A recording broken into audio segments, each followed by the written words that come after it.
அன்பானவர்களே, நாம் கர்த்தரிடம் எப்படி விசுவாசத்தை பிடித்துக் கொள்ள வேண்டும் என்பதை பற்றி பார்ப்போமா?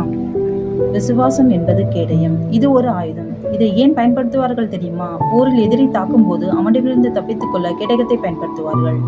அது ஒரு பாதுகாக்கும் ஆயுதம். இப்போது கேடகம் இல்லாமல் இருந்தால் எப்படி இருக்கும்? போரில் காயப்பட்டு பல நேரத்தில் உயிரை இழக்க நேரிடும். இதுபோலதான் விசுவாசமும். இந்த உலகத்தில் தினமும், ஏன் ஒவ்வொரு நொடியும் நாம் பிசாசோடு போரிட்டு கொண்டுதான் இருக்க வேண்டும். போரிடும் அதே சமயத்தில் நம்ம எதிரிடமிருந்து காத்துக் கொள்வது நல்லது. அதற்கு எபேசியர் 6:16 பொல்லாங்கனையும் அக்கினி அஸ்திரங்கள் எல்லாம் அவிழ்த்துப்படத்தக்கதாய் எல்லாவற்றுக்கும் மேலாக விசுவாசம் எனும் கேடகத்தை பிடித்துக் கொண்டவர்களாய் நில்லுங்கள் என்று எழுதப்பட்டு உள்ளது. நாம் எவ்வளவு தேவனுடன் அன்புள்ளவர்களாய் இருந்தாலும் அவர் மேல் விசுவாசம் இல்லை என்றால் நமக்கு பாதுகாப்பு இருக்காது.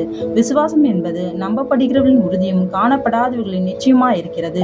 இயேசு நமக்காக, நம்முடைய பாவங்களுக்காக சிலுவையில் மரித்தார். 3ஆம் நாளில் உயிரோடு எழுந்து பரலோகத்தில் இருக்கிறார். நாம் பரிசுத்தமானால் நாமும் பரலோகம் போகலாம்.